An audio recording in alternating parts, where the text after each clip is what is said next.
Good morning. Thanks for being here so early. And we did not expect to having so many participants in this morning, especially thanks for Moshe to being with us. It's also for him, it's even more early because he's sitting in Houston, Texas. What's the time, Moshe, you have? 2:05. But knowing Moshe, you know that he doesn't sleep so much. So it's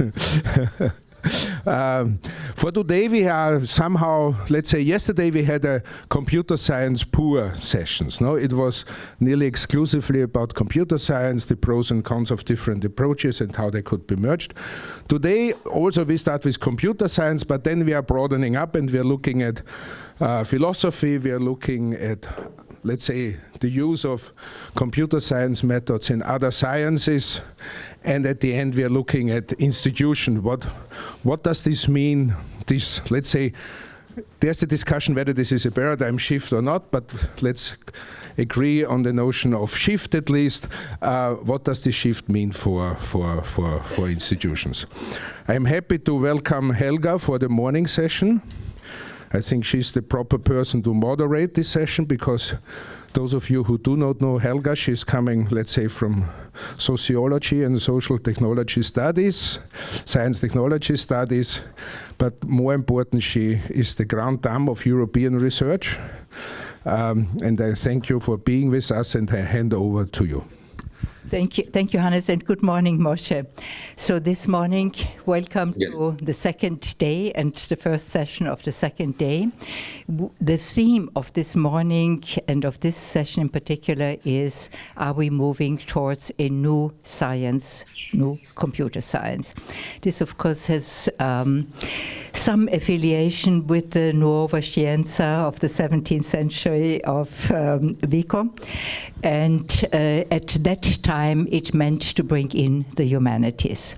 And I think if we speak about a new science this morning, it should be in the inclusive sense, not just of science as it is being used in the Anglo-American sense, the natural sciences, but including all sciences, as was the term in the 19th century of Wissenschaft. So I'm very happy to be able to introduce Moshe. Moshe hardly needs an introduction. He is a professor at Reichl University, and he's an internationally renowned expert on bringing logic to computer science, in particular database theory, model checking, constraint satisfaction, and other specialities. Moshe has many awards and is widely recognized. Among his awards, I only would like to mention the Gödel Prize that he received here in Vienna, if I'm correct, the Knut Prize. He is a member of the National Academy of Science and many other distinctions. He was also for a long time the editor-in-chief of ACM Communication. We saw some examples yesterday, and now he is senior editor. I also would like to introduce our commentators, Peter Reichl from the University of Vienna, who is also in charge of a research group with a nice acronym COSI, which stands for Cooperative. It stands for Cooperative Systems. And last year he published a book with what many people would call you these days, namely Homo Cyber. And then I turned to Viola. Viola was also with us from the very beginning, as was Moshe in 2019. Viola is a professor of philosophy of science, but also of logic, of course, which often goes together. She specializes in the use of ethics, but already in the design and development of AI. And last year she was a fellow at IWM, and she gave a lecture in June with the very nice name, The New Sciences of the Artificial, reminiscence of Herb Simon's book, The Science of the Artificial. So I will stop here and we all listen to what Moshe has to tell us.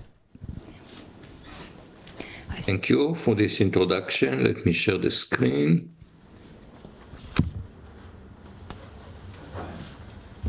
Okay, is the screen visible? Yes. We're good? A morning exercise. Yes, we can see the screen perfectly. Thank you. Okay. Good morning. Good morning, everyone. Very good morning to me.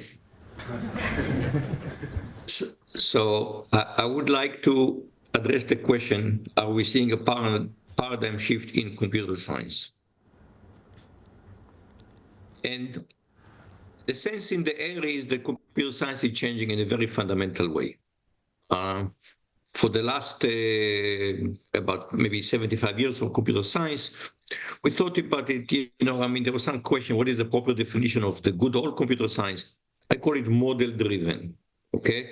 We had formal models, and we were somewhere sitting between mathematics, if you on one hand, engineering on the other hand. And now there is a paradigm shift, and everything is about big data and learning and deep learning and all of this stuff. And we heard yesterday about the Kuhnian paradigm shift. And the typical example when people think about the Kuhnian paradigm shift is a shift from the geocentric model to the heliocentric model. So it took a while before people accepted that the sun is in the center and the earth rotates around the suns. But once we accepted it, the Ptolemaic model was just thrown away. I mean, it's not needed at all. Nobody ever studies the detail of the Ptolemaic model. That's it. We have a new paradigm. Ignore the old paradigm. It is destined to the dust heap of history. That's the typical perception of what is a Kuhnian paradigm shift. We throw away the old paradigm. And that's a bit of a sense that we are getting today. And here is, I think, an amazing example of that. And this is using AlphaFold for protein structure prediction. So we all know proteins are the building blocks of life. So if you want to understand life, you have to understand proteins. And it is relatively easy to sequence proteins, but their function is determined not by the sequence of amino acid, but by the structure. And it took enormous experimental effort to determine the structure of about 100,000 proteins, which is a tiny fraction. There are billions of different proteins. And we know sequences, but we don't know structure. And Alphabet was a new approach developed by DeepMind, Google's DeepMind, combined machine learning and structural knowledge. And it demonstrates amazing accuracy compared with experimental structures, and published in 2021 in Nature, and within 3 years received the Nobel Prize in Chemistry. I don't know there is any other work that has gone so fast from publication to Nobel Prize. And unlike the Nobel Prize in Physics for deep learning, this one is not controversial. I mean, people in chemistry says, yes, this was solved a huge problem in chemistry. And that's kind of an example of the new paradigm. People have worked for decades trying to come up with algorithm to do protein folding. And now, based on deep learning, we have a new approach. So in a issue last month of communication with the CM, we heard a lot about it yesterday. Vasandar wrote a paradigm shift in AI, and he described how the current general AI has reached a major barrier. A machine can learn through self-supervision. And he argued that by now, AI is what we call general purpose technology. So the biggest shift in engineering, at least, is when we have general purpose technology. Electricity is general purpose technology. Computing was a general purpose technology. And now he argued that we have a new general purpose technology, and we will see a rapid development of transformative application across the economy. And in particular, for the first time, we can converse with an entity, however imperfectly, about anything, as we do with other humans. So, paradigm shift, that's the argument. And the trend that we've seen over the past several years was what's called scaling. And the scaling hypothesis was put forward by Rich Sutton in a paper 5 years ago called The Bitter Lesson. And the point he argued is that just throwing, so to speak, money at the problem, okay, that is throwing more computing resources at the problem, has been more successful than trying to be clever, than trying to design leveraging human knowledge to design algorithm. And the poster child for the success of scaling, or GPT, so GPT-2 had 17 million parameters, GPT-3 had 175 billion parameters. ChatGPT was based on GPT 3.5.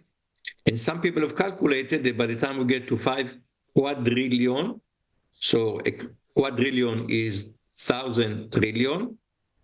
If we get to 5 quadrillion, let's ignore the cost, let's ignore the energy demand, we will get to artificial general intelligence. This is actually debatable because there are some recent reports that this trend, the scaling and success of training, has plateaued. Just an article from November 13, Bluming report, the OpenAI, Google, and Anthropic are having trouble making better models, seeing less progress despite higher cost. 2 days later, Reuters reported OpenAI, again, now they're looking for new ideas. They're seeing that just scaling does not seem to work. And it was put very sharply by Ilya Sutskever. So he's the ousted OpenAI co-founder, and I'll come back to this, to the OpenAI saga. And he argued that just scaling, continuing to scale AI model, that has plateaued. And he wrote, the 2010s were the age of scaling. Now we are back at the age of wonder and discovery once again. Everyone is looking for the next thing. Sutskever says, scaling the right thing matters now more than ever. Just taking neural nets, make them bigger, more parameter, stop working. So are we seeing paradigm shift or paradigm glide? So there's no question that we have seen what we've seen in machine learning over the past, since the beginning of the previous decade, let's say the past about 12 years, has been revolutionary. On the other hand, I think I would, if I may say so, the paradigm shift has been exaggerated. I mean, if you look at the structure of scientific theory, what we saw with the Ptolemaic model being replaced by the Copernican model, it's actually an exception. Most of the time, the new paradigm refines the old one. It doesn't just displace it. I mean, we still go to the moon with Newtonian mechanics. We have not thrown away Newtonian mechanics. We just learn when to use Newtonian mechanics, when to use general relativity, when to use quantum mechanics, but we did not throw away Newtonian mechanics. And I think the same will be true. Yes, we have learned that the power of data is quite amazing. But data-driven science, I would argue, refined model-driven science does not replace it. And in fact, you have seen now, just about a month ago, a group of researchers from Apple published a paper on the limitation of mathematical reasoning in large language models. And they wrote, we found no evidence of formal reasoning in language models. The behavior is better explained by sophisticated pattern matching, so to speak, stochastic parroting. So fragile that, in fact, changing names can alter results by 10%. And as an example, they have a conversation with ChatGPT 01 preview, and they ask, how many times in my life can I subtract 5 from 35? And the answer given, well, you can subtract 5 from 35 only once, because after you subtract from 35, the number is no longer 35, but 30. And that reminds me of, again, going back to the classical Greek. You cannot dip you cannot step in the river more than once, because the river is different and you are different. So suddenly ChatGPT 01 is being philosophical rather than mathematical. So was mentioned before that the older paradigm was, Thomas Hyde talked yesterday about engines of logic as the previous kind of paradigm of computer science. And if we try to understand these two paradigms, logic and machine learning, we go back to Kahneman's book, Thinking Fast and Slow. And we saw that human learning, human intelligence is not simplistic. We have the forebrain and we have the lizard brain. and we have fast thinking. Machine learning is fast thinking. When I see a sign of a raised hand, is this a stop sign? But what should I do when I see a stop sign? That's a rule. This is slow thinking. So logic is about language and meaning, and machine learning is a different type of intelligence. And that's it, we need both. And that point, I think, was made very compellingly by Amnon Shashua, and machine vision, professor of machine vision, founded also a company in Israel of machine vision. And he argued that if we just try to learn how to drive autonomous vehicles just by test driving to get to the appropriate level of safety, we will need to drive 1 billion miles.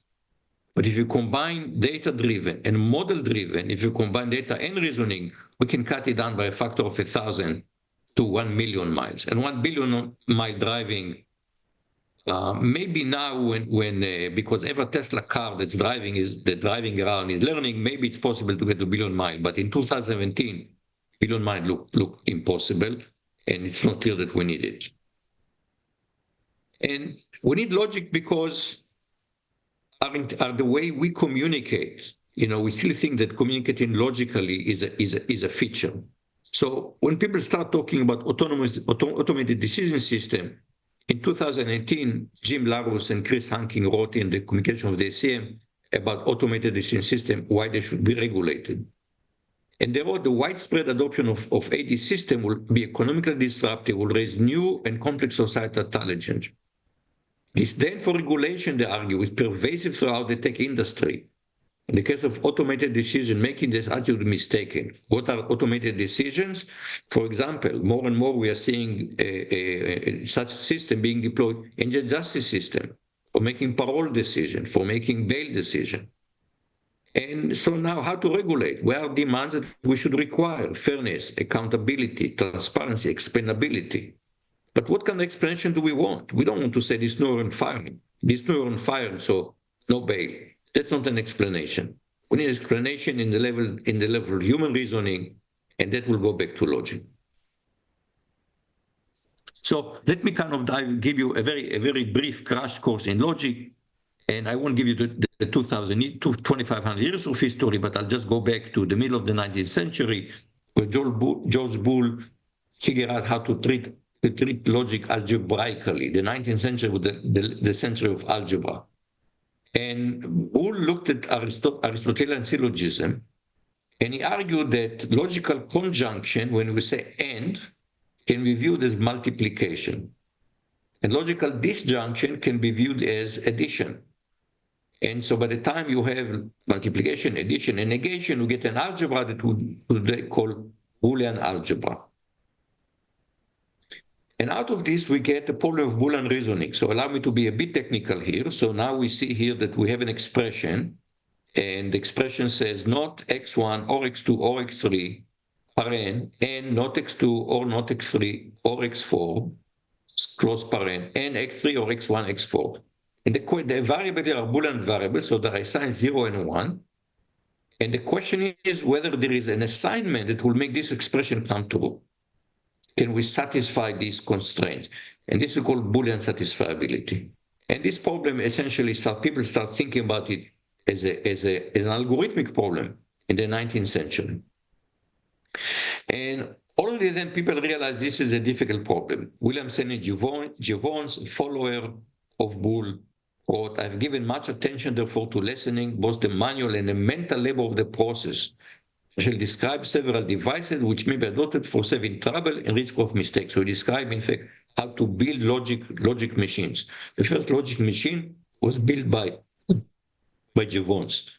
A German algebraist, Ernest Schroeder, getting a handle on the consequences of any logical premises, or at least the fastest method of obtaining these consequences, seems to be one of the noblest, if not the ultimate goal of mathematics and logic. So the problem was known to be difficult already in the 19th century. By the early 70s, Cook and Levine independently showed its NP-complete. Again, not going to definition, it means in computer science, they believe the NP-complete problems are hard.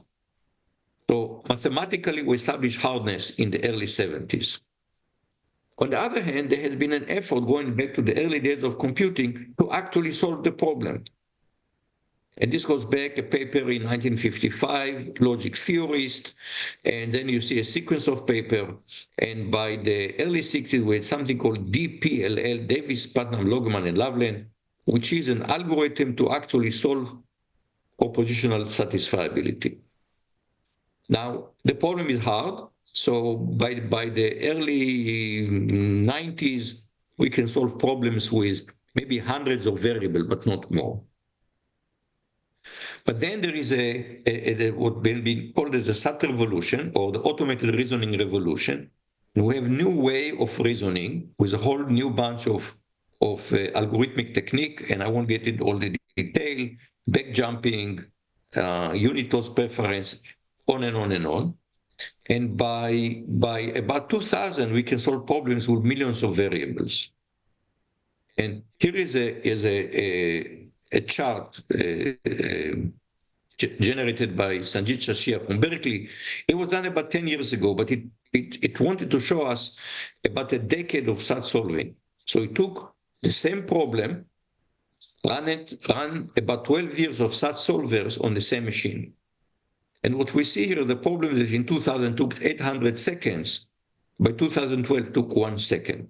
In fact, some people talk about Moore's law for SAT solving. Now, this problem somehow it's more nerdy. So we all know about deep learning revolution, but it's not well known. We also had an automated reasoning revolution based on SAT solving. And the one way that you see that this is impressive is Don Knuth, whose closer we have to patron sets in computer science. And in 2016, he gave the SIAM for Neumann lecture, and he dedicated it to satisfiability because he viewed it as such an important algorithmic milestone. And in fact, volume 4, the mythical volume 4, is now divided into fascicle. And he has a whole fascicle just talking about satisfiability. And he said the story of satisfiability is the tale of triumph of software engineering. I think he meant algorithmic engineering, blended with rich doses of beautiful mathematics. So we had huge progress in automated reasoning. It doesn't get the same publicity deep learning got, but it is already has many industrial applications. Again, paper from a decade ago by Leonardo De Moura and Nicola Bjorner showing how Microsoft is already using SAT solving in numerous ways for industrial software engineering. So to me, the grand challenge today, our brain somehow is able to combine this part of the brain and this part of the brain to work somewhat seamlessly. And that's what we need to be able to do with logic and machine learning. And in fact, today it's a hot area called neurosymbolic reasoning, where we're trying to combine these two modes of reasoning, neural reasoning, symbolic reasoning, and let them interoperate on an ongoing research challenge. But it's not just, when I talk about it, that we cannot throw away the whole paradigm, it's not just about logic. And I want to give an example from just how algorithms are the classical algorithms are as important as ever. So we hear a lot about the energy footprint of machine learning. Just again, recent news items. Hungry for energy, Amazon, Google, Microsoft turn to nuclear power. Large tech companies are investing billions of dollars in nuclear energy as an emission-free source of electricity for artificial intelligence. Microsoft wants to restart 3 Mile Island, a nuclear reactor. Former Google CEO Eric Schmidt said energy demand for AI is infinite. And since we are never going to meet our climate goals anyway, let's just bet the farm on building AI to solve the problem. Let's just ignore the energy problem. Let's give in AI what it needs. AI will somehow solve the climate crisis. But to me, this is just a phantasmagorical reasoning. We need to reduce the energy footprint of machine learning. And people are working on it, on reducing the footprint of machine learning. So here is a recent, earlier in the year blog from Amazon Web Services, learning blog. And the idea is GPUs have been very successful. They are very, very energy extensive. And so can we use CPUs to do that? And they are describing how they're using standard CPU hardware to train AI. Let me just read the second paragraph. At third AI, we achieved this breakthrough in efficient neural network training on CPUs through proprietary dynamic sparse algorithm that activate only a subset of the neuron for a given input, thereby sidestepping the need for full dense computation. Third, AI used locality-sensitive hashing to dynamically select neuron for a given input. In certain cases, our sparse CPU-based model trained faster than the comparable dense architecture on GPUs. So this is based on locality-sensitive hashing. And let me go back to the paper.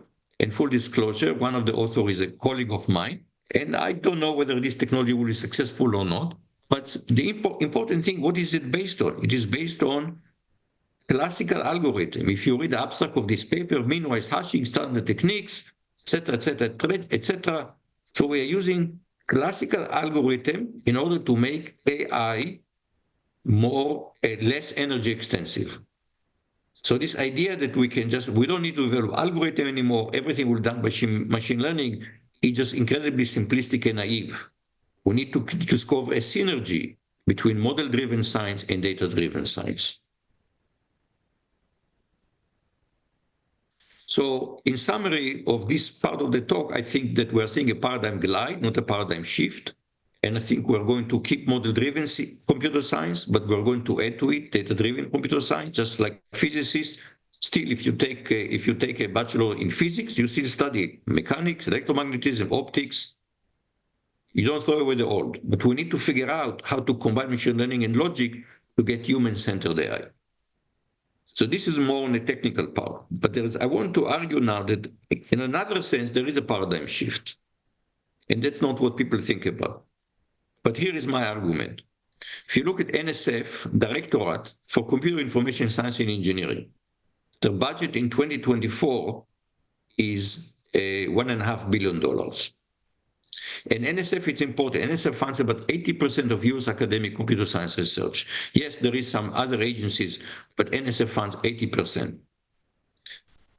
Google laughs at $1.5 billion. Last April, a Google executive said Google will spend more than $100 billion on AI. So if you watch now what's been happening in the United States, but Europe is a whole other story. My European colleagues tell me that Europe lost AI. Europe is just not anymore a major player in AI. But if you look what's happening in the United States, the center of gravity moved decisively to big tech. Okay, if you look at where the research is done, who has the money, who has the resources, it is especially in machine learning. It's in the tech industry. Now you say, what does it matter? It does matter, because there is a fundamental difference between academia and industry, and we forgot it. For many years, we tended to think that we are just the two sides of the same coin. But what is academia about? I'll go back to the AUP, American Association of University Professor, 1940 Statement on Academic Freedom. Institutions of higher education are conducted for the common good. This is the purpose, for the benefit of society. ACM Code of Ethics, computing professional acts and change the world. To act responsibly, they should reflect upon the wider impact of their work, consistently supporting the public good. What is big tech about? Profits. Profits trump the common good. I've written last January, I can call this piece a cri de coeur. Computing, you have blood on your hands. And the blood on our hands is not coming from academia, it's from industry. And I think I mentioned before Ilya Sutskever. The OpenAI saga is very demonstrative of this. So here's the plot of the saga. OpenAI was established about almost 10 years ago, 2015, as a non-profit. Why non-profit? For the common good. In 2019, they established a for-profit subsidiary to attract investment. We need money to do that. But they created, it was subsidiary. So the non-profit, the board of the non-profit will be in control. That was the idea. And indeed, they were able to raise billions of dollars. And in December of 2022, they launched ChatGPT, and that changed the world. But just about a year later, the board of the nonprofit fired Sam Altman. And why did they fire him? They didn't want quite to say it immediately, but eventually it became clear that they thought he was more focused on growth, and they were very concerned with safety. And then there was a huge kerfuffle and huge pressure by the investors, and it was big money versus big principles, and shockingly, big money won. And five days later, Altman was reinstated as a CEO, and some of the board members, the non-profit board members, had to resign. Ended up resigning. Satskever is one of them that had to resign, started the new company now. But it's not just about ethics. I want to tell you another saga that shows how the center of gravity has shifted and what is it doing to us as a research community. So in 2021, the same year that AlphaFold was published, another paper from Google, a graph placement methodology for fast chip design, published again in Nature. And what a graph placement is a classical physical design problem for semiconductor. After you do logical design, you have to put it on a chip. So you have to put it on a plane. You have to place the elements on silicon. And what they claim in the paper was the deep neural learning beat the classical technique of simulated annealing. The paper already has over 600 citations. But if you look at the paper and you ask, okay, what is the evidence? Are the results replicable, reproducible? The answer is no. The benchmark were previous generation of TPUs, so it was proprietary hardware of Google. So you have to take this paper. You had to take this paper on faith because they did not produce reproducible results. And I was shocked to see that Nature was so eager to publish another sensational paper that the compromise on standard editorial standards, the result should be reproducible. And the result of this paper was not reproducible. And Igor Markov, who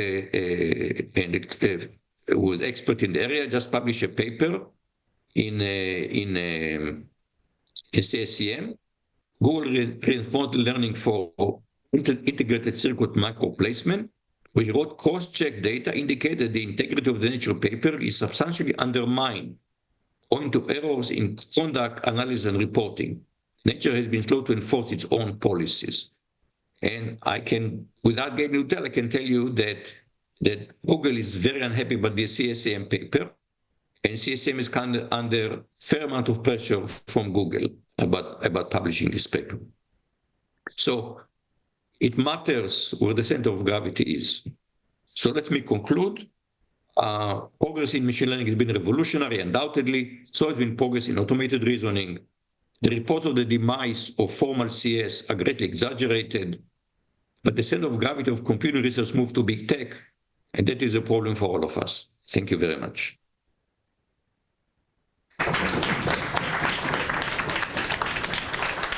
Thank you, Moshe, for taking us through this journey.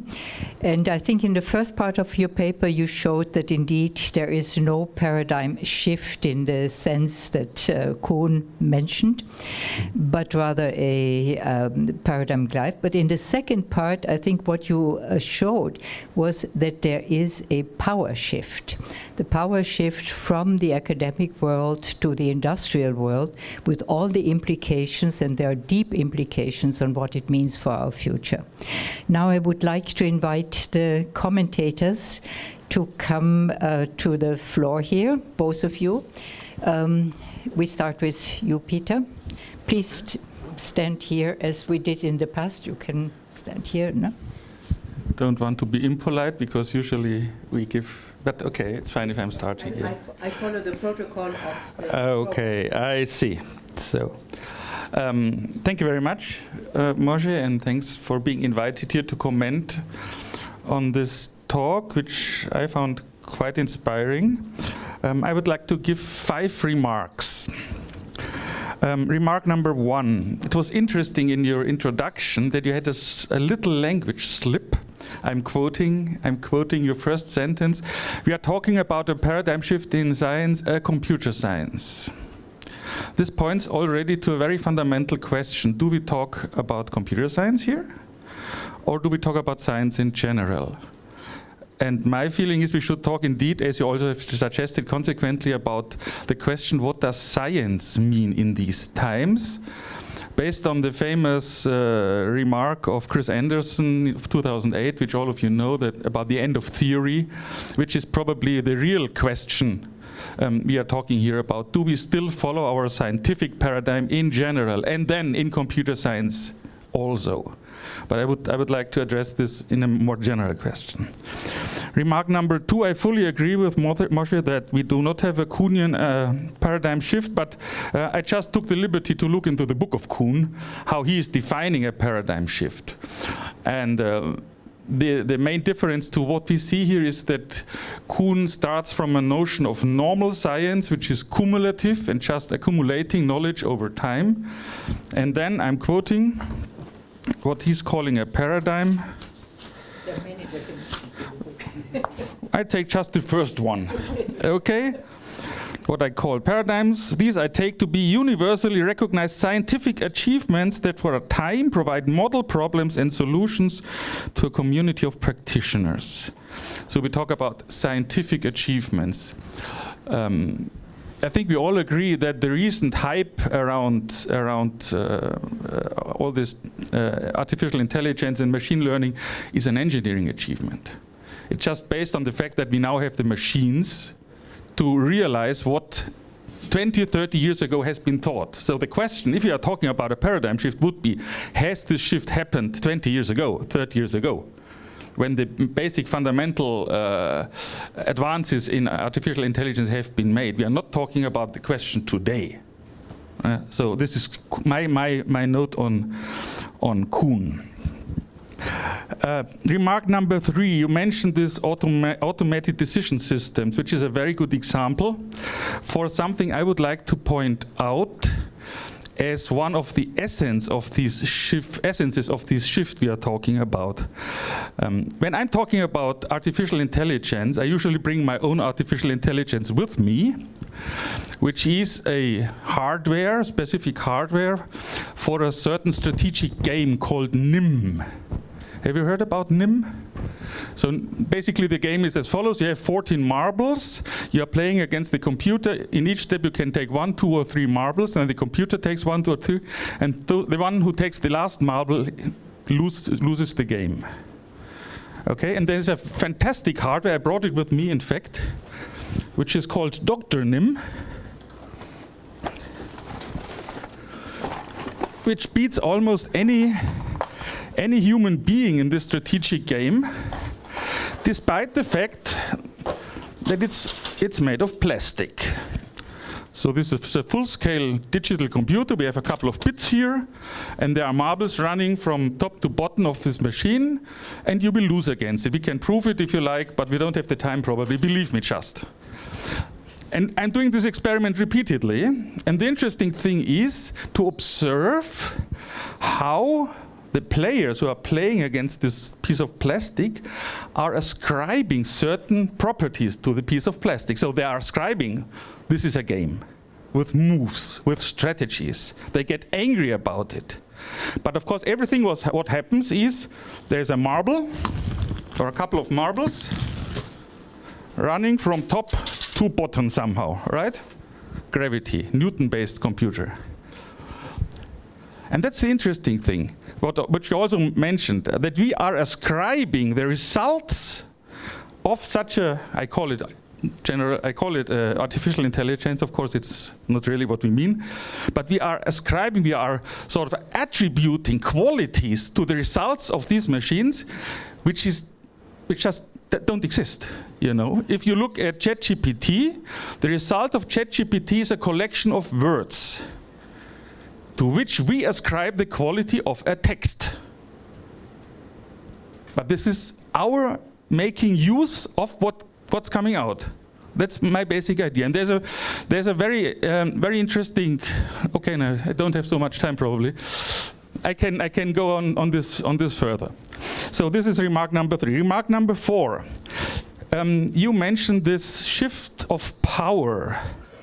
this is true from academia to industry, it's also a shift of responsibility. And I'm missing this word in the discussion still, because my definition of academia so far would be academia is about truth, searching for truth. And industry is searching for consistency. And there's a subtle difference between the two, because you can be consistent on anything if you accept once that a certain starting point is given. I'll give a Christmas lecture in 2 weeks, and we'll have an expert from Graz there who is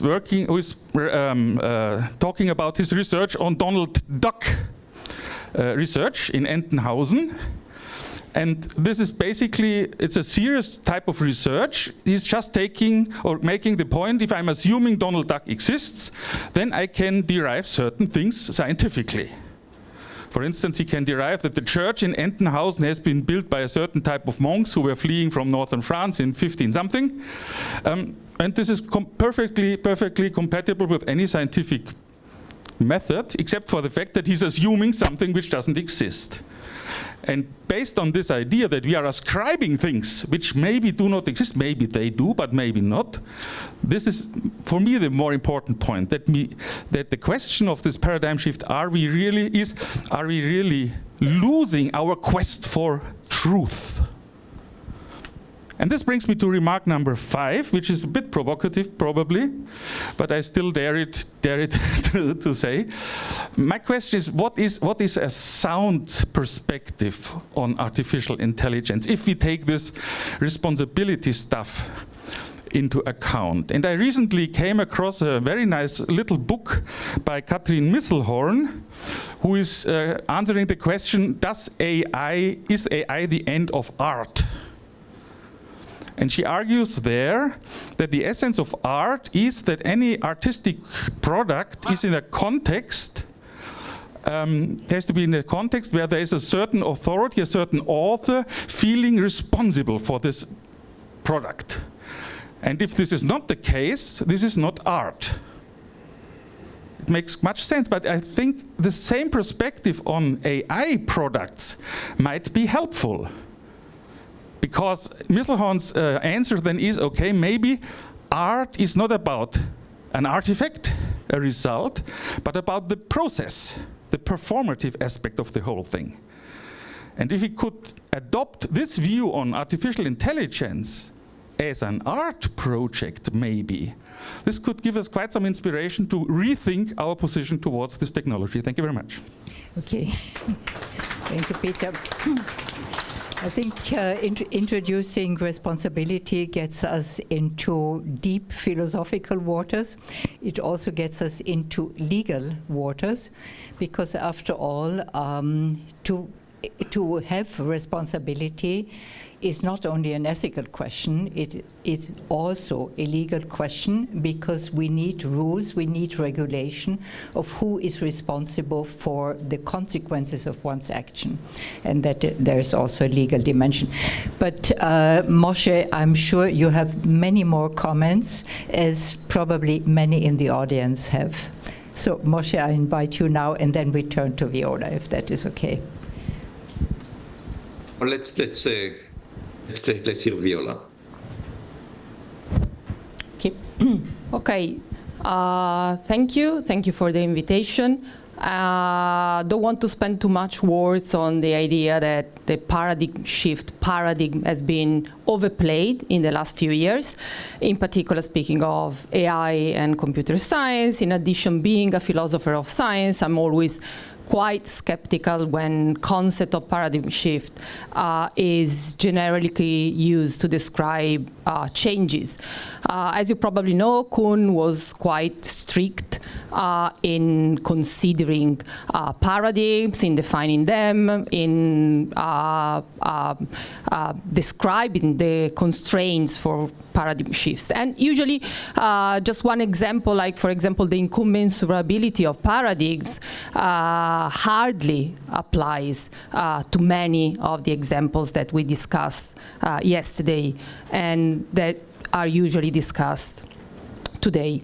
And also paradigms are also, in a sense, according to Kuhn, like not just set of different theories and methods, but are really different philosophical views. And they require a gestalt switch when moving from one to another. So in a sense, we can say that in a strongly Kuhnanian way, these features hardly apply to the situations that we are discussing. But the point here today is not just like to see whether or not the paradigm shift paradigm that MOSHE VARDI mentioned can be applied in a genuine way to the case under discussion. I think that rather the point today is to discuss and to understand whether there is something special about AI and computer science, and in case, what is this specialty? So for the sake of simplicity, I will focus only on AI, not computer science in general. And then I completely agree with MOSHE VARDI that the center of gravity of current AI is industry today. And this is something that we should never forget. But at the same time, I think that this is an empirical fact that is very important, but we should not diminish the importance of conceptual analysis. And to put this very clearly, conceptual analysis is the starting point if we want to fill in the policy vacuums about how to use these technologies. So I don't have time to fully elaborate on this point and on in particular what is so special about AI today. So I will focus only on 3 elements that are important to me in this discussion. So first element is that AI systems are socio-technical systems. This is true for any technical artifacts that doesn't work in isolation. They are always part of larger technical systems composed of technical artifacts, people, institutions, rules, and so on. But this is even truer in the case of artificial intelligence, because artificial intelligence is designed to smoothly interact with humans, but also to adapt to humans and to change in accordance to this interaction. So why is this important? Because it means to move from discussions focusing on the technology itself to the broader systems in which this technology works. And this means to better understand also their social effects and ethical issues and how to address them. The second element that I think it's important to discuss is that there is still today what Jim Moore, one of the pioneers of computer ethics back in 1985, mentioned, that is the invisibility factor. So basically the idea that most of the time we are aware of the inputs and the outputs of computers, but not very much aware of the internal processing. And Moore distinguished different types of invisibility, like the invisibility of abuse, the invisibility of programming values, and the invisibility of calculation. Of course, again, we don't have time to discuss them, but it's, I think, sufficient to say that this invisibility factor still plays today a huge role, and in a sense AI technologies augment this invisibility factor, not to mention that AI technology make emerge new types of invisibility.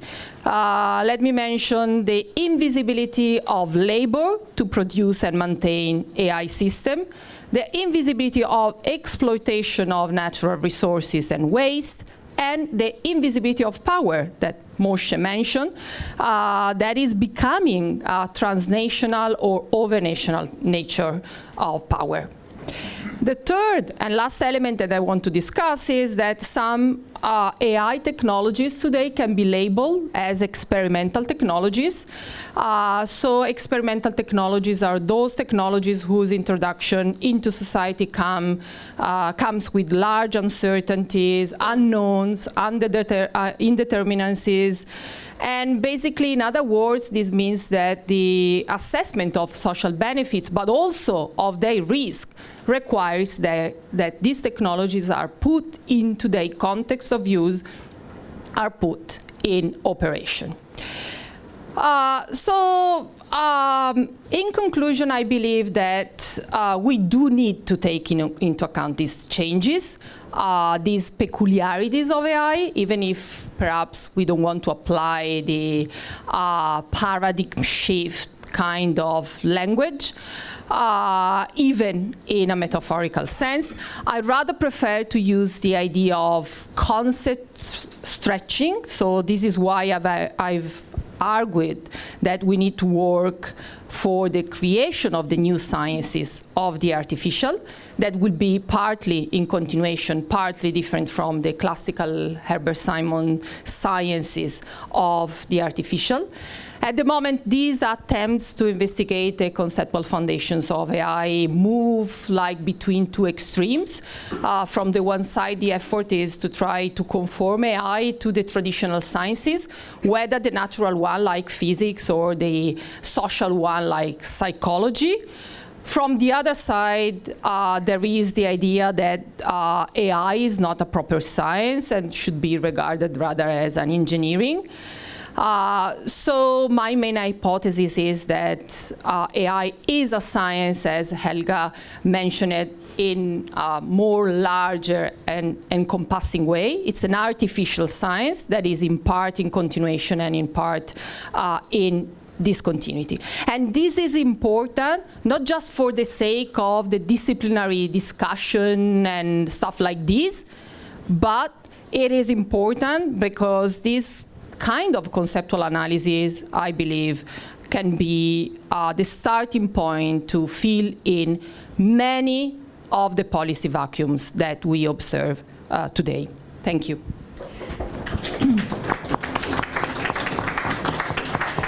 Thank you, Viola, for this very clear exposition, which I think will also help us in the discussion. But now it's Moshe's turn to reply to the commentators. Thank you. So I won't reply at length, but I'll pick up one point from each of the commentators. So I agree that the issue of AI in science is also important. And there is a risk that I don't think has been appreciated. So on one hand, AlphaFold is a great success. But imagine that we decided that we want to apply AI, and now people are talking about AI in science, revolutionary science. We're trying to apply AI to planetary motion. So we will use all the data, and already, people had this data, 3,000 years ago, they had this data. If we apply AI to the planetary motion, what we're going to get is the Ptolemaic model. Because we used to have a principle that we try to have Occam's razor. We want to have simple explanation. AI, we gave up on simplicity. Just put more and more parameters.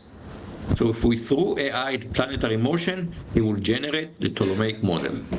We will never get the heliocentric model. So we should remember that risk before we unleash AI on science. The point I want to respond, I completely agree with Viola about thinking of a socio-technical context. And one thing that I think deserves more attention, and also the other commentator talked about, it's our perception of it's not just the AI itself, it's how we perceive AI to be. And Daniel Dennett was an important philosopher of consciousness who passed away fairly recently. And just a couple of months before his death, he wrote an article in the Atlantic, I think, about the danger of he called them four humans. We're kind of creating we're into our socio-technical, into the human sphere. We're injecting new entities that he called them four humans. They're not humans, but we anthropomorphize them and consider as humans. And he said that this is something that we should do with great trepidation before we introduce these human-like creatures into our lives.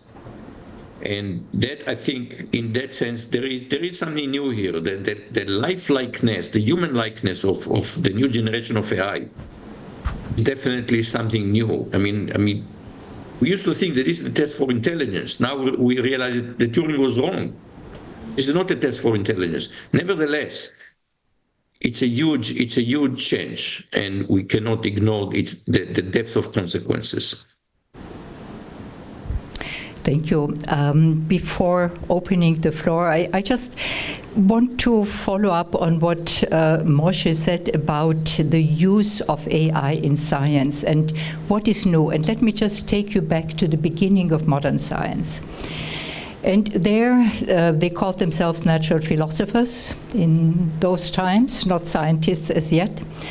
And they had one anxiety, namely not to trust their senses. They lived in a world that was inhabited still in the common imagination by ghosts and spirits. And when you were doing an experiment, you had to make sure that your senses do not deceive you. And this is why a scientific ethos arose, namely scientific skepticism. Not to trust your senses, not to trust what you see, even if you think the evidence is there. And scientific skepticism is an epistemic virtue. And I think scientists also today recognize that this is a virtue that needs to be kept. And Richard Feynman put it in one of his famous statements, of which there are so many. He said, from science we learn how not to fool ourselves. So I would like to open the general discussion. We have a rich menu in front of us, and we start with Enrico. With Enrico, yes. Okay. And please, everyone who gets the microphone, introduce yourself. Okay, Enrico Nardelli, University of Roma Tor Vergata. And I have a couple of remarks about the issue of application of AI to science, in particular the danger of data-driven science without having sound models.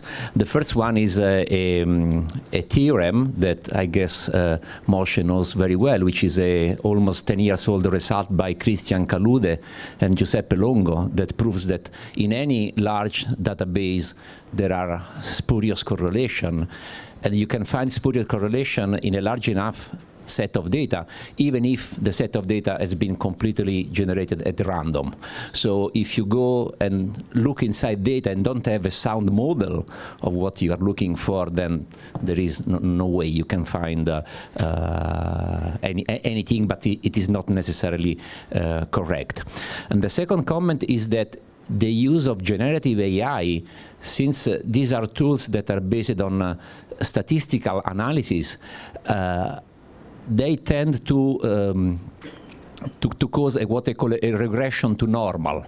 So since they are trained on vast amount of data and they represent in some sense, the average, what is the average in the text, then they cannot represent the border cases that in many cases is what provides scientists a jump ahead.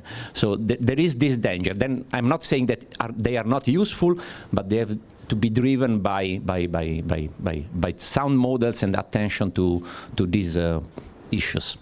Moshe, the question was addressed to you. Yeah, I mean, this is Judea Perel has been, of course, is well known for his work on causality. And, is some fundamental concept that right now is missing in AI. And so, yes, if you don't have causality, then all kind of spurious correlation. And that's even before when in research, people said, okay, in medical research, people say, okay, yes, this drug does this, but what is the mechanism? Because if you don't understand the mechanism, then all you have are correlations. So yes, I completely agree that causality has been neglected in the most recent wave of AI. Other questions? Yes, in the row in the middle. Yeah, hello, I'm Hernan from the Vienna Complexity Hub. The 2 points, I'm going to start for the end. You were talking about this power shift or paradigm shift to the private sector, and you make it sound as something necessarily bad, which could be, I have no idea. But there was academia and universities in Nazi Germany, in the Soviet Union, and in Maoist China. So the fact that the person is working in academia, that is public funded, work for the greater good, well, it's complicated. Even in America, there were a lot of research that people could say that no, this was not necessary for the greater good. Even the researchers there, the researchers of the atomic bomb, were thinking on that some of them commit a mistake. That's on one side, and it's not a new problem, because even people like Galileo that you mentioned, before actually raising the head to the sky and look to the celestial bodies, he just looked at the horizon and said, hey, I can see the enemy further, and walked to the armory and got the funding for his life and investigation.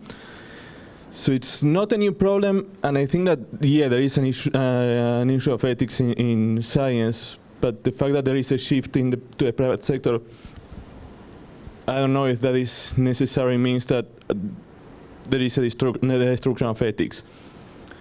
That on one side, and on the side of the shifting paradigm, I think that there was a trend that just gathering more data and making these models more complicated and complicated or complex was going to essentially produce any result that you want.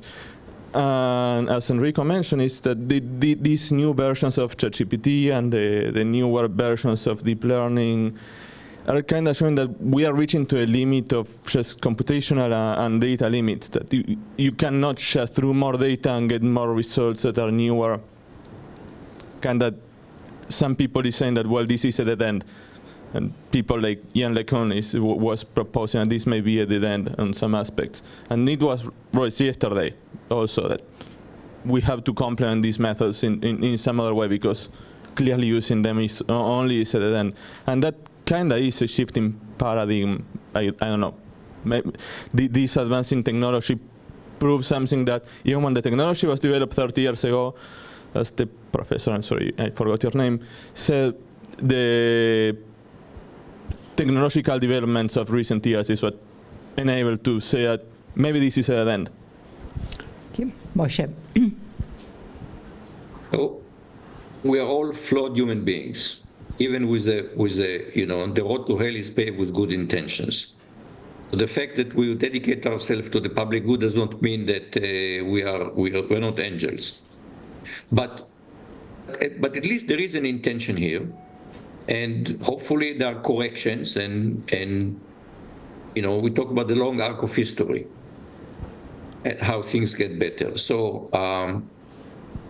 I don't believe just because there are imperfect academics, starting with the current speaker, and that we should say, oh, well, we are all the same. I do not agree, because still my value is the public good. Am I going to be perfect in getting there? No.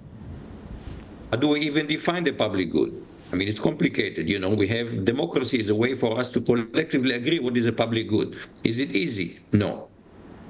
But on the other hand, when you look at corporations who are taking their mission to get profits, there's no even pretense of the public good. And on top of it, we have an ethos now of the last generation, the neoliberal ethos, which is regulation is bad, it's stifling innovation. And we have corporations with tremendous amount of power. And now we're getting to get billionaires getting even more power in the government. I would say be very afraid, be very afraid. I think the comparison, yes, I all know about academics in Nazi Germany. I think the comparison is completely wrong.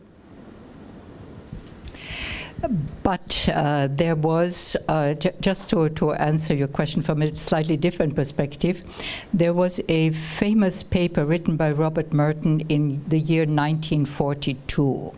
This was 1 year after the US entered the Second World War. And the topic, the question that Robert Merton was trying to answer is, does science need democracy? And he saw science threatened by Nazi Germany and what happened in the Soviet Union, Lysenko and the like. And his answer in the end was, yes, you can do science under authoritarian regimes. You can certainly do it. But in order for science to thrive, you need a liberal democracy, because it goes back to the freedom of inquiry, of posing the questions and the lines of inquiry that you as a scientist want to pursue. And this needs, of course, also a context in which this is possible. And for the question, this power shift towards industry, it means academia is at a serious disadvantage in terms of having access to the kind of computing power that you have in industry, to the algorithms that partly are proprietary, that are not open access, and you don't even know. So the invisibility that Viola talked about becomes even more serious, because you know it's there. You know, so it's something that is invisible, and yet you know it is there, and you cannot have access to it. And then there is also the drift of very bright young minds that are attracted and sucked up by industry, and to turn towards regulation. Who is going to implement the kind of regulation and to monitor whether the regulation is actually implemented? If you do not have independent institutions, then you leave it to industry to regulate itself, and we know the result of it. But you have also comments on this. Yeah, and there's one aspect which makes the situation today completely different from any situation in the past. It's the velocity of the transformation. It's very simple. On November 30, 2022, in the morning, the world, for me, was still quite okay. In the evening, after OpenAI published ChatGPT, the situation for universities, for instance, concerning exams, concerning any procedure which has been developed in 600 years to a good quality, for a good quality of guaranteeing quality research, has been just thrown away. This is empirical evidence that the private part of the research does not care about the consequences, what they are doing. I think this is a real scandal that this is possible. And the resort to regulation doesn't help if regulation cannot follow this speed. And this makes it very different from any example in the past, including the nuclear weapons probably, because even after the invention of the nuclear weapons, it took time to rebuild them. It takes time to build such a thing. Today this happens in a minute. And that's the main problem I think we still have also to address. I have a question way back in the room there. Hi Moshe, good morning. This is Frank van Harmelen from Amsterdam. About this unbalance in power and resources between big tech and universities, is it also not a failure of response from the academic community? If we look at physics and astronomy, no physics researcher can afford a sizable accelerator on their own.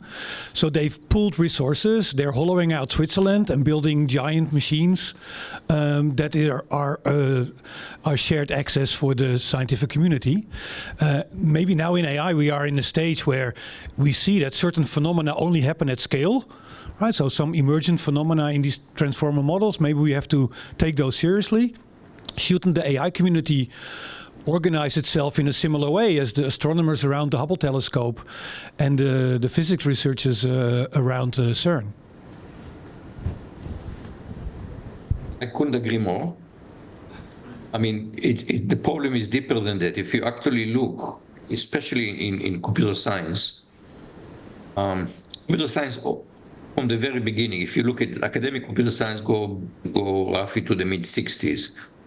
And in terms of the one thing that drove the growth in the field has always been student enrollment, undergraduate student enrollment. And undergraduate student enrollment has always been cyclical. At the beginning it was slow. When I studied, it was a small program. Then the PC was introduced. We had a wave up, then the wave down, internet. We had the dot-com bust. Then sometimes around 2010, enrollment started growing. They've now been growing for about 15 years. And right now at Rice, computer science is the largest educational program. Because we have so many students, we need faculty. So the whole area is growing. You have more and more, we have to hire faculty to teach the student. But you look at NSF funding, it has not grown up, it has not increased at the same level. So academia is actually have been, rather than to say, let's build a CERN for AI, truth is that academia has been, computer science has been starved of resources. And in fact, what you see now is because we've been starved of resources, people, you find many people are academics, well, not purely academic, they spend some time in industry. Because they have a hard time, if they want to do the research, they have a hard time doing it just funded by the federal government. And so they end up developing academic industrial relationships. So even you know, the speaker who talked about the academia versus industry, in some sense, there was a point there that even academia is now getting in bed, so to speak, with the industry. I wish that it would be true that if scientists get together, they can change the world. But even CERN, I mean, it was not just the scientists. It was the wish of governments after the Second World War in Europe to use science as a way to show that Europe can get together again. Other questions here in the audience? Yes, the lady here. Hi, my name is Anna Weichselbraun. I'm an anthropologist of technology at the University of Vienna. And not that the purpose of this workshop is to find the right term in the history and philosophy of science to describe what's happening here and whether paradigm is the right one. I want to propose a different one. Ludwig Fleck, who is a precursor to Kuhn, described different thought collectives and thought styles, and that's something that I've noticed. I was watching yesterday in the live stream.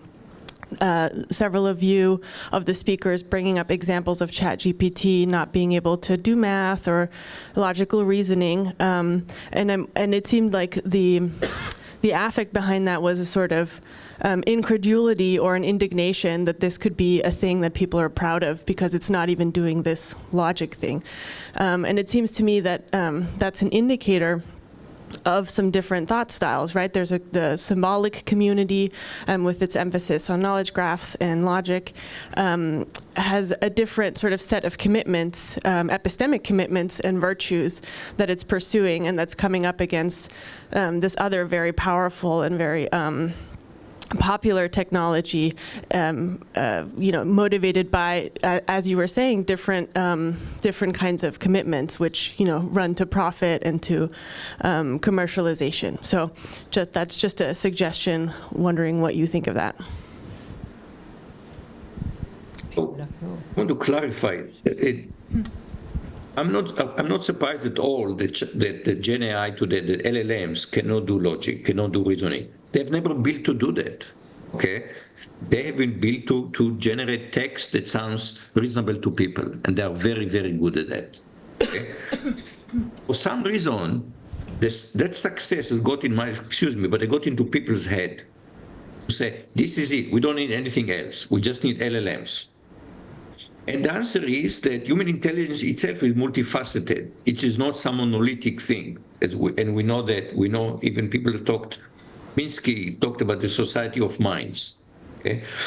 And therefore, if we really want to build intelligent systems, we need to look at different components of intelligence. They may require different computing architecture to accomplish them. And then we need to think how they interoperate. Okay, this mania that LLMs, we just need to make them bigger and then we'll have intelligence. It's just part of people, there is a phrase, don't drink your own Kool-Aid. People just end up believing their own hype. The possibility of using large language models has been called by Elena Esposito, we should not speak about artificial intelligence, but about artificial communication. And this brings me back to your work on artificiality. and what you make of it when you are asked the questions that we just have heard. And at the same time, I think it's important to recognize this sort of gap. I quite often observe that, like, one thing is the discourse within the academia, so what we discussed, for example, yesterday. And another completely different thing is the discourse outside academia, and like the kind of enthusiasm, also the basically coincidence between like ChatGPT and artificial intelligence, as they were basically the same thing. I do think that it is important to recognize this kind of difference and this gap. Otherwise, again, we risk to just stay and say, okay, also we were discussing over dinner yesterday, okay, but this is just a hype, and then companies want to invest in AI, they are just so enthusiastic, but this is not true, this will finish, and so on. I don't know how to try to bridge a little bit this gap, but at the same time, it's very, very important that we speak out about these things, and also like to try to clarify. Of course, I do kind of conceptual work, others do other kind of works, but I think it's very important to try to bridge a little bit this gap between what is within academia and what is the current hype and the current discourse on artificial intelligence. Which is part of the old problem, how to bridge the gap between science and society in general. I see no hand up for the time being, except Hannes, please. Hannes? Thanks, and thanks for the discussion, because the last word brings me back to digital humanism. Because I think as a framework, it really helps for understanding what's happening. On one side, you need different disciplines, I think, which is very clear in the discussion of today. And the second observation, which is coming very strongly by Moshe, is that we have to interfere. We have to interfere with society, we have to interfere with politics. So academia alone will not be sufficient. I think so we have to open up, and I think we are in similar time as it has already been before. And I think digital humanism could provide a framework for that, a framework for reasoning and a framework for acting. Thank you. This is what brought us together here, digital humanism, and we are very much aware that we have to continue to work on it. So please, one last statement by the three of you, starting with Viola. So my last statement is it's a worry. And then, okay, we have the right kind of environment, the kind of framework. Still, we have, like, also in Europe, kind of stories that go like, okay, regulation will block innovation. And if you have read the Draghi's report, I mean, it was kind of shocking. I mean, I don't want to get into the details of the economic technical solutions, but that report at the European level was exactly that all this regulation is blocking innovation. We are basically lost in Europe, and because we are regulating too much, and the risk is that we will also lose our privilege in terms of social security and stuff like this. So I think that, okay, we have the right of framework, but we still have a lot to do, and I don't know how to try to even start move in the direction of just what Moshe suggested, that it's not true that regulation blocks innovation. Peter? Yeah, I fully agree, and I think we should, under no circumstances, underestimate the importance of what's going to happen. So this is really comparable to what happened in the nuclear in the times of the Second World War with the nuclear weapons and nuclear energy, where also, of course, scientists regretted very soon that they put this on the table at all, and we are in this situation. AI will transform us so much, and we should never underestimate this. This is the most important thing. What this means for human beings, of course, for Homo Cyber and all of us. Yeah. Moshe, you have the last word. So I think that I want to say, as part of a generation of computer scientists, I want to say mea culpa. Because you look at our field, and Thomas High yesterday mentioned the Summer of AI, 1956, which was really the beginning of research program in AI. They write a proposal to the Rockefeller Foundation. Of course, they were naive. They thought in one summer they'll solve the problem. But what is, you go back and you look at it, and there is not one iota of reflection on what would the introduction of artificial intelligence, how would it affect humanity? Zero.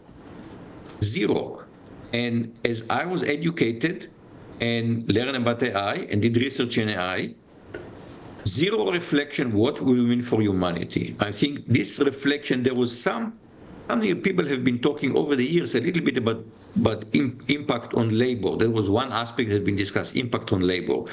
But other than this alarmist science fiction, Terminator, things like that, what will be the impact on society, which science fiction has dealt with? You go to Asimov, he's been looking at this.